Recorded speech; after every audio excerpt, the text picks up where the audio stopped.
তুই বেটা ছেঁড়া খাতা শুয়ে লাখ টাকার স্বপ্ন দেখিস, বিয়ের আগে মেয়ের গায়ে হাত দিস? তোর সাহস কত?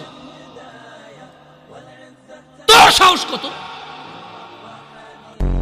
তুই জানিস না মুহাম্মদ সাল্লাল্লাহু আলাইহি সাল্লাম বলছে নেক স্ত্রী দুনিয়াতে যা আছে ওর চেয়ে বেশি উত্তম।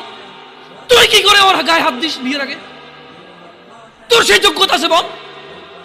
তোকে আল্লাহ জাহান্নামে ফেলবে, তোকে আল্লাহ জ্বলন্ত আগুনে নিক্ষিপ্ত করবে, তোর শরীর পচবে, তোর শরীরের গন্ধে জাহান্নামীরা থাকতে পারবে না, তোকে আল্লাহ এত নিকৃষ্ট শাস্তি দেবে। আমারে বুঝাস না মেয়েরা খারাপ, মেয়েরা খারাপ। আমি তো এত খারাপ দেখি না রে, তুই কোথায় তো খারাপ দেখিস? আমি তো দেখি তুই বেটা টেনে পড়িস মাত্র। তুমি বের হও, ছবি পাঠা নাহলে হাত কেটে ফেলবো আমি। দেখো আমি বিষের বোতল নিয়ে আসি, ছবি পাঠাও। তুই বেটা আমার বোনটাকে বেটা ফুসলেছিস বেটা। মেয়েরা খারাপ, মেয়েদের খারাপের কারণে দুনিয়া। তুই কে রে? তুই কি? শোন, আমাদের গ্রামে প্রবাদ আছে, ধর্মীয় কথা না এটা।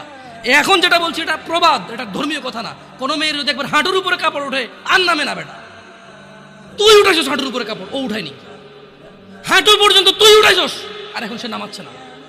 তুই মনে করিস তুই বেঁচে গেছিস না? তুই মনে করিস তুই জিনাই জেনা না? না বেটা, ও তোর সাথে জেনা করেছে, এরপরে তোকে বাদ আরেকজনের সাথে করবে, আরেকজনের সাথে করবে। আর তুই সূচনা, তুই ওকে শিখাইছিস, এটা সবগুলো তোর উপর আসবে। তুই নিজের ছোট পাপিষ্ট মনে করিস না?